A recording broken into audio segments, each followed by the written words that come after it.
बंधु, आज की प्रेस कॉन्फ्रेंस अपने आप में बहुत अहमियत है कि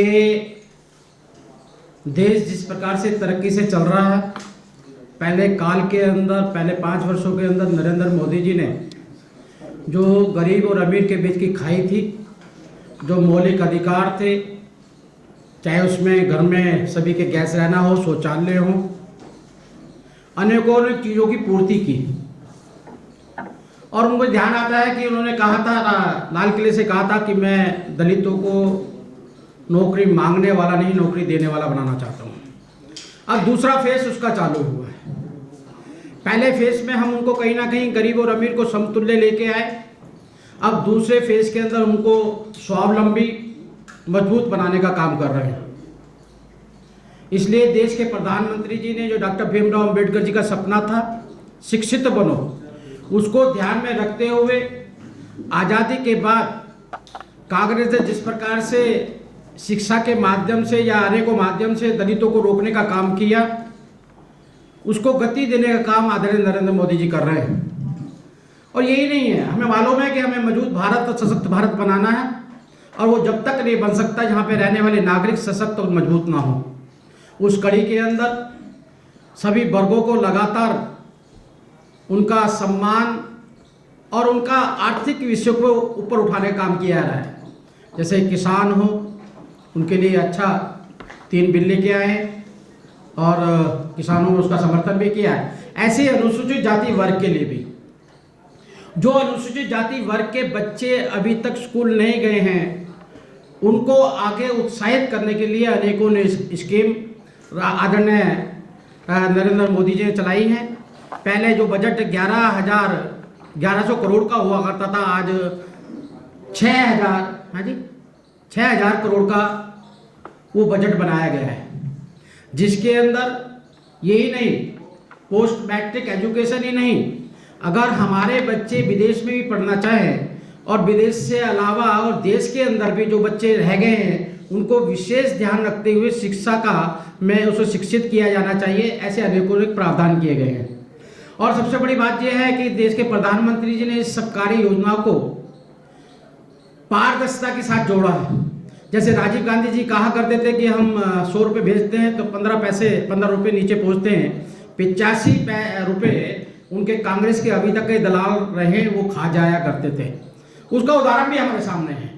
आपने देखा होगा, जब से देश के प्रधानमंत्री नरेंद्र मोदी जी आए और जनधन खातों के साथ साथ जो पारदर्शिता लेके आए हैं, जिसके कारण बड़े दुख के साथ कहना पड़ता है कि 5 करोड़ तो राशन कार्ड, जो गरीबों को अन्न मिलना चाहिए, सस्ता अन्न मिलना चाहिए, भूखे को अन्न मिलना चाहिए, जिसको वो गरीबी हटाओ का नारा दे देकर लगातार गरीबों को बहकाने का काम करते रहे। आने के बाद में जब आधार कार्ड से जोड़ गया, 5 करोड़ राशन कार्ड ऐसे पाए गए जो कि आधार कार्ड से जोड़ने के बाद ही खत्म हो गए।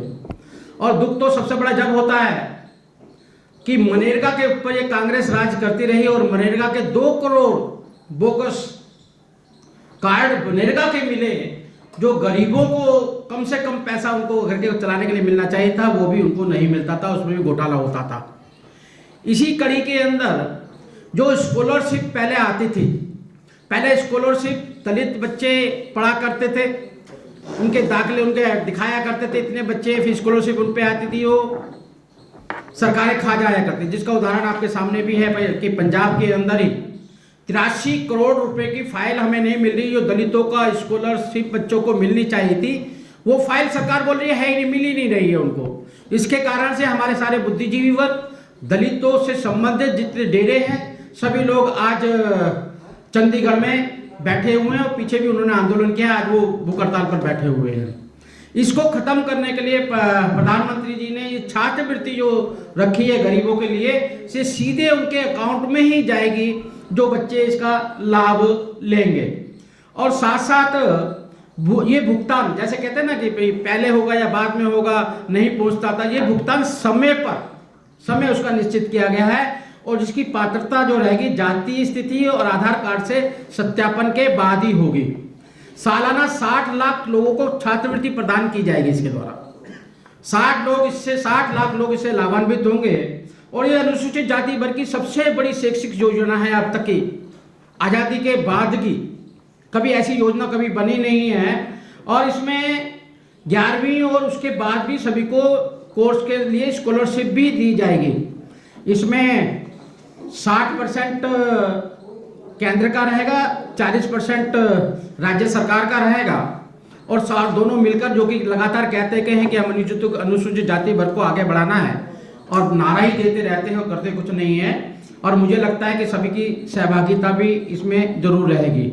हमारा इसमें लक्ष्य है कि हम सबसे गरीब परिवार, गरीब बच्चे के पास में पहुंचे। इसका हमने आंकड़ा भी निर्धारित किया है। जिनके माँ बाप अनपढ़ हैं उन पर ज़्यादा ध्यान दिया जाएगा कि उनके बच्चों को शिक्षा कैसे दी जाए। राज्य की सरकार, नगर पालिका, स्थानीय निकायों को स्कूलों के पास होने वाले छात्र ज़्यादा उसके में पात्र रहेंगे। 5 साल में ऐसे करीब 1.36 करोड़ छात्रों को इसमें शामिल किया जाएगा। और टोटल 6000 करोड़ रुपया जो दिया जाएगा, 6000 करोड़ रुपये जो पहले 1100 करोड़ था खाली, इससे 4 करोड़ लोग अनुसूचित जाति वर्ग के लाभान्वित होंगे।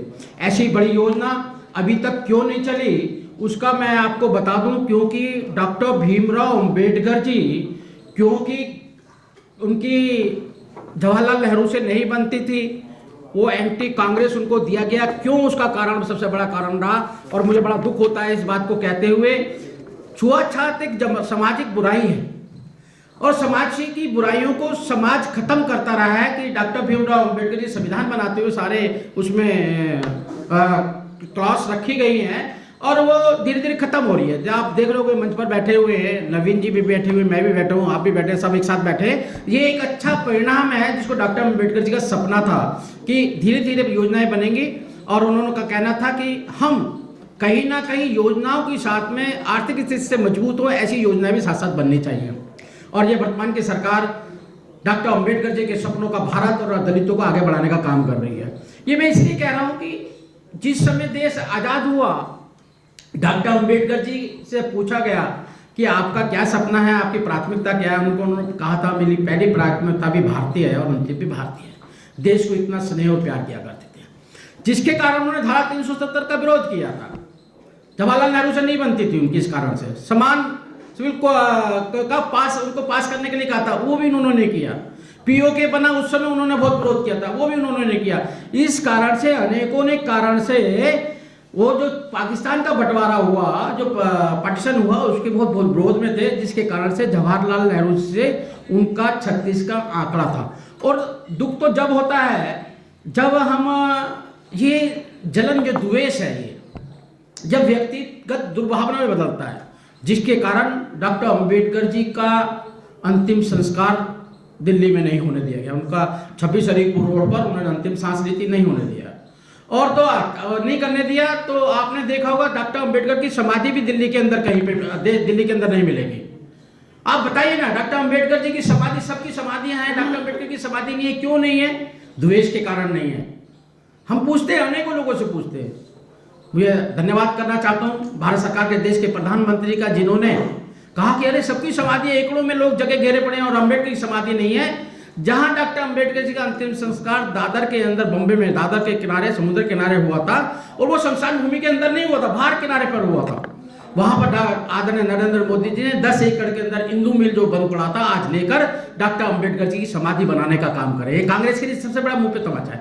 और ये साफ साफ दिखाई देता है कि कांग्रेस दलितों के और दलितों के महापुरुषों के विरोधी है। डॉक्टर अंबेडकर जी को भारत रत्न लेने के लिए गैर कांग्रेसी सरकार का इंतजार करना पड़ा, कि जब कांग्रेस की सरकार ने, जब उनको भारत रत्न दिया गया। ये बड़े हमारे लिए दुख की बात है। जिसने संविधान दिया, उनका तेल चित्र पार्लियामेंट में नहीं था, वो भी गैर कांग्रेसी सरकार के अंदर बनाना पड़ा। और तो और सबसे बड़ा दुख ये होता है जब हम देखते हैं, सबके संग्रहालय देखते हैं। गांधी जी का संग्रहालय जाओगे तो आपको जो दैनिक चीजें थी उनकी यूज करने की, आपको चश्मा भी मिलेगा, आपको चरखा भी मिलेगा, आपको उनकी डंडी भी मिलेगी, उनको आपको कपड़े बैठते, वो सब चीज मिलेगी आपको। इंदिरा गांधी के संग्रहालय में जाओगे तो आपको वो साड़ी भी मिलेगी जिसमें गोली लगी थी। आप राजीव गांधी के में जाओगे उनके संग्रहालय में, तो वो भी आपको मिलेगा जिसके अंदर उस बम फटा था, वो कपड़े भी आपको मिलेंगे। लेकिन क्या डॉक्टर अंबेडकर जी कुछ नहीं डालते थे? क्या डॉक्टर अंबेडकर घर के अंदर नहीं रहते थे? लेकिन सरकार ने उनका संग्रहालय भी नहीं बनने दिया। डॉक्टर अंबेडकर जी हैट डालते थे, कहाँ है वो हैट? डॉक्टर अंबेडकर जी चश्मा लगाते, कहाँ है वो चश्मा?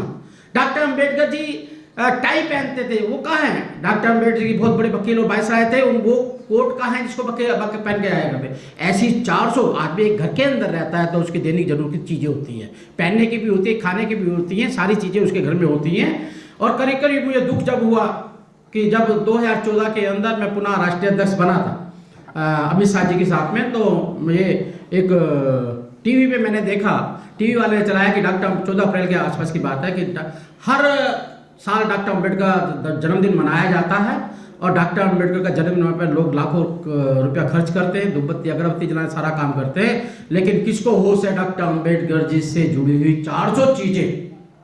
उसमें वो टाइपराइटर भी था जिसमें संविधान लिखा गया था, 150-200 उनकी टाइयां थी, हैट है, वो भगवान बुद्ध की मूर्ति जिसपे उन्होंने बुद्ध धर्म अपनाया था, वो सारी चीजें, उनके कपड़े, उनका बैठ, कुर्सी में बैठा करते थे, वो कुर्सी, सारी चीज 400 सामान उनके घर के सब दीमक खा गए, सड़ गए।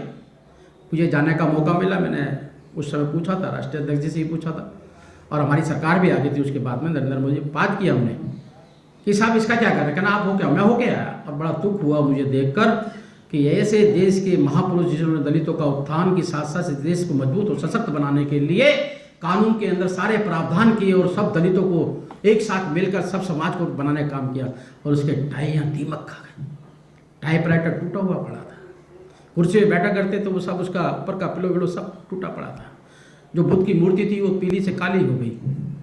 ये उनकी दुर्दशा थी, एक एक कपड़े की। कहो तो मेरे वीडियो फिल्म भी है मेरे पास में, मैं होके आया था, मैंने पूछा वहाँ पर उनसे कि भाई क्या कारण है, ये कैसे हो गया? ये डॉक्टर अम्बेडकर का इतना गुणगान करते हैं, संविधान के अनुसार आरक्षण से डॉक्टर, इंजीनियर, प्रोफेसर, लेक्चरर और चीफ मिनिस्टर तो लोग बने, फिर ऐसी हालत क्यों है? आजकल तो लोग अपने बच्चों के छोटे कपड़े भी उठा कर रखते हैं, पैदा होता है, लेकिन क्यों, क्या कारण है इसका? तो उन्होंने बताया खाली 6 लाख रुपया सरकार को देना होता है उसको केमिकलाइज या जो भी करना होता है उसको करने के लिए, लेकिन सरकार, कांग्रेस की सरकार बैठी हुई थी वहाँ पर केंद्र के अंदर भी और महाराष्ट्र में उससे पहले, तो उन्होंने पैसा नहीं दिया। तो मैं बोल कर आया था वहाँ पर कि 6 लाख नहीं, 6 करोड़ भी देना पड़ेगा, तो भीख मांग कभी हम देंगे, हम इसको ठीक करेंगे। सौभाग्य ये था जब काम करने जाते हैं मन सच्चे मन से होता है और शासक अच्छा होता है, तो हमारी सरकार भी वहाँ आ गई और आज 13 एकड़ के अंदर वहाँ पर अपने नितिन जी वहाँ के सांसद हैं। और सबसे बड़ी बात तो ये है कि इसके साथ साथ सरकार ने अंबेडकर फाउंडेशन के माध्यम से दलित का कोई भी गरीबी रेखा से नीचे रहने वाला व्यक्ति बीमार पड़ता है, उसको अटैक होता है, जो मेजर बीमारियां हैं, उसके अंदर वो अगर किसी भी हॉस्पिटल से, सरकारी हॉस्पिटल से इलाज कराकर और वो उसका का अमाउंट देगा तो 1 हफ्ते के अंदर उसको 2.5 से लेकर 3.5 लाख तक का जो उसके इलाज में होगा, वो भी हमारी सरकार, भारत सरकार, सामाजिक न्याय अधिकारिता मंत्रालय उसको भी वहन करेगा। और यही नहीं, मोदी जी के नेतृत्व में रविदास मंदिर भी, वाल्मीकि मंदिर भी, कबीर मंदिर भी, सभी मंदिरों का निर्माण हुआ है और डॉक्टर अंबेडकर जी के पद तीर्थों के साथ साथ अनेकों स्थान बने हैं। हमसे लोग पूछते हैं कि आप क्या अंबेडकरवादी हो गए? मैं कहना नहीं, हमारे लिए किसी भी महापुरुष हो, किसी भी जाति और धर्म का हो, वो व्यक्ति ने देश की आज़ादी में, देश को एक रखने में, संगठित करने में जो भी योगदान दिया है वो हमारे आराध्य है और हम उनकी पूजा करते हैं, सम्मान देते हैं। हम उसको जाति, धर्म और भाषा में नहीं बांटते। यही कहने के लिए कि आज भारतीय जनता पार्टी के शासन में, नरेंद्र मोदी जी के शासन में जो छात्रवृत्ति 6000 करोड़ रुपया बनाई गई है, उससे मुझे लगता है दलितों का उत्थान होगा। जो डॉक्टर अंबेडकर जी का सपना था शिक्षित बनो, और मुझे लगता है कि आने वाले समय के अंदर जो नरेंद्र मोदी जी ने कहा है कि हम नौकरी मांगने वाला ही नौकरी देने वाला बना लेते हैं, उसके लिए हमारा बहुत बड़ा रास्ता खुला है। बहुत बहुत धन्यवाद। हैप्पी न्यू ईयर, नववर्ष की बहुत बहुत मुबारक हो। देखिए, दीवानों को बुतों से मिलता है क्या? देखिए, अब की दीवानों को बुतों से मिलता है क्या? एक ब्राह्मण ने कहा, ये साल अच्छा है। हमें कामना करनी चाहिए कि 2020 तो कोरोना की नज़र हो गया, तो 2021 में सब स्वास्थ्य और वैक्सीन प्रॉपर असर करे, उसका कोई साइड इफ़ेक्ट ना हो, कामयाब हो। तो ये कामना करते हुए मैं भी बस यही अर्ज़ करूँगा कि ये जो समरसता है, इक्वलिटी है, ह्यूमैनिटी है, इंसानियत है, ये भारतवर्ष की सोच का गहना है। इसको चमकाते रहना चाहिए। हमारे गुरु, पीर, पैगंबर जितने आए हैं, ऋषि मुनि, देवी देवते सब ने यही कहा है कि वो वननेस को मानने वाले थे। हम एक ही क्रिएशन है, एक ही जगह जाना है, एक ही जगह से आए हैं, ये बहुत क्लियर है। तो ये जो कास्टिज्म है ये मैन मेड है, ये गॉड मेड नहीं है। लेकिन बहुत धार्मिक होने के बावजूद, स्पिरिचुअलिज्म सिविलाइज्ड का ढिंढोरा पीटने के बावजूद, जितना डिस्क्रिमिनेशन भारतवर्ष में हुआ है उतना शायद ही दुनिया में कहीं, रेसिज्म कह लें, डिस्क्रिमिनेशन कह लें, पूरी दुनिया में वैसे तो हुआ है। कहीं काले जूझ रहे हैं, कहीं स्लेव थे, कहीं कुछ था, कहीं कुछ था।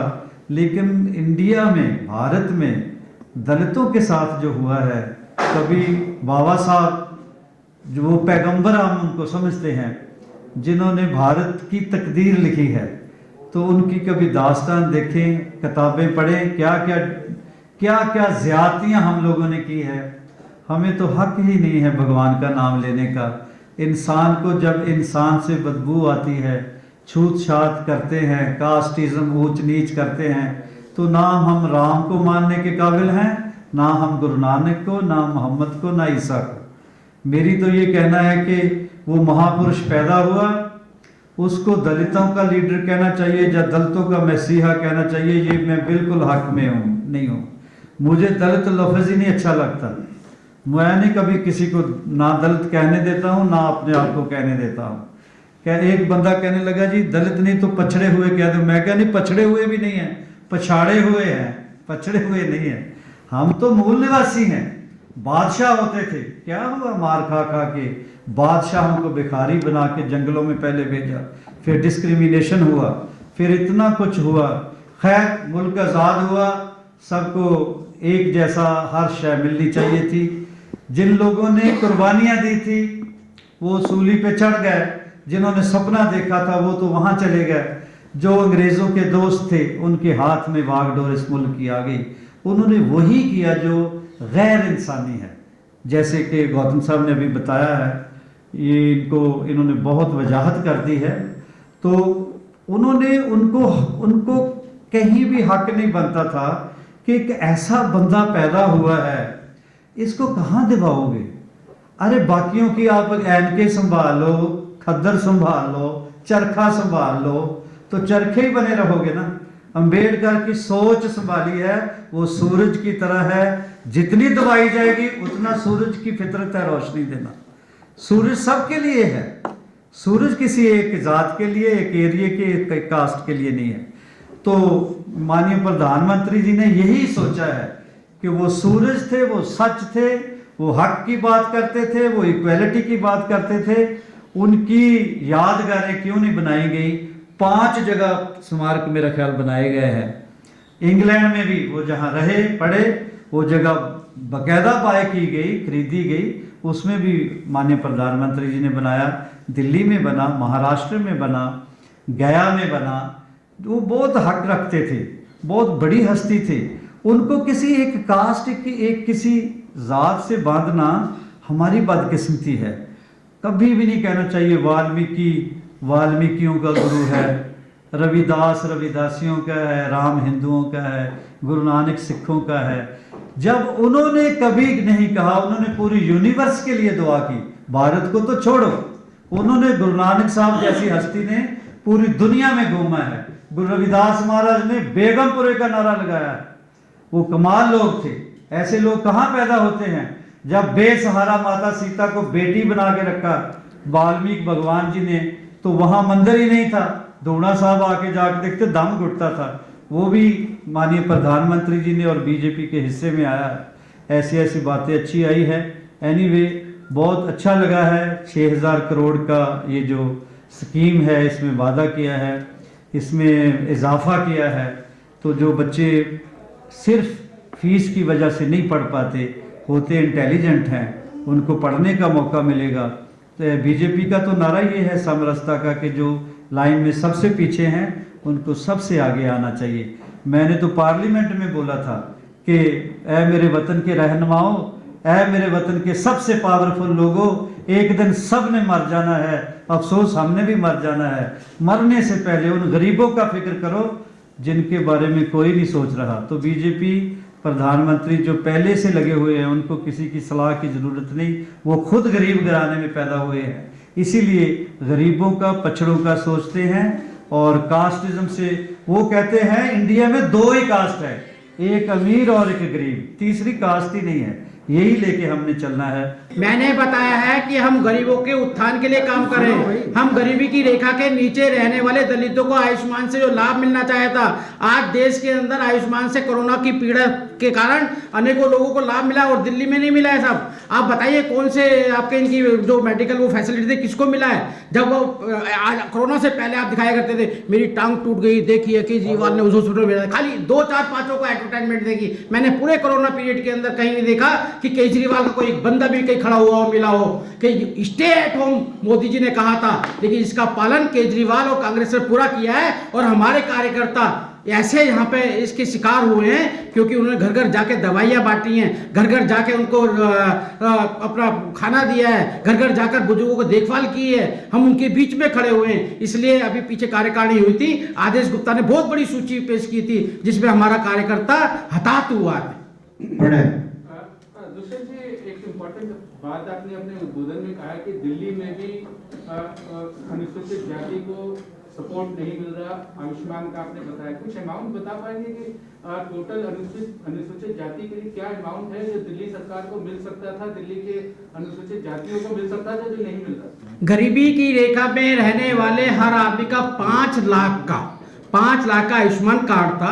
अनेकों प्रांतों में करीब 15 लाख लोगों ने उसका लाभ लिया। कोरोना के अंदर बता रहा हूँ, खाली कोरोना के अंदर लाभ लिया, हॉस्पिटलों में इलाज कराया। लेकिन दिल्ली की दलित जो लोग हैं वो अगर ये बनाते, अप्लाई करते तो उनकी सूची भी आती और उनको कार्ड भी मिलता, लेकिन इन्होंने पहले ही मना कर दिया।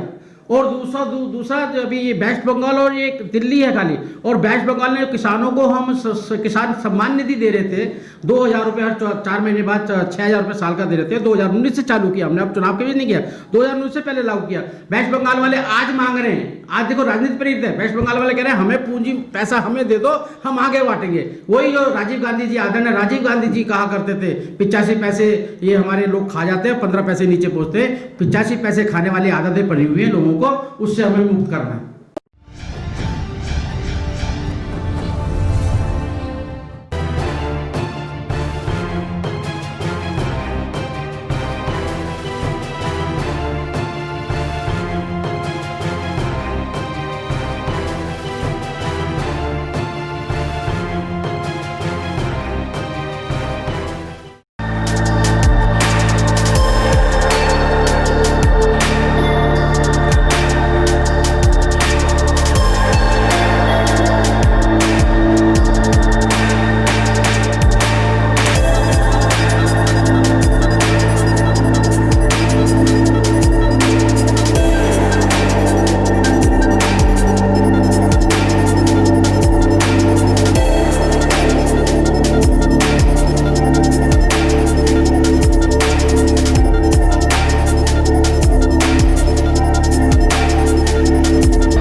Download Tarang online radio app from Google Play Store.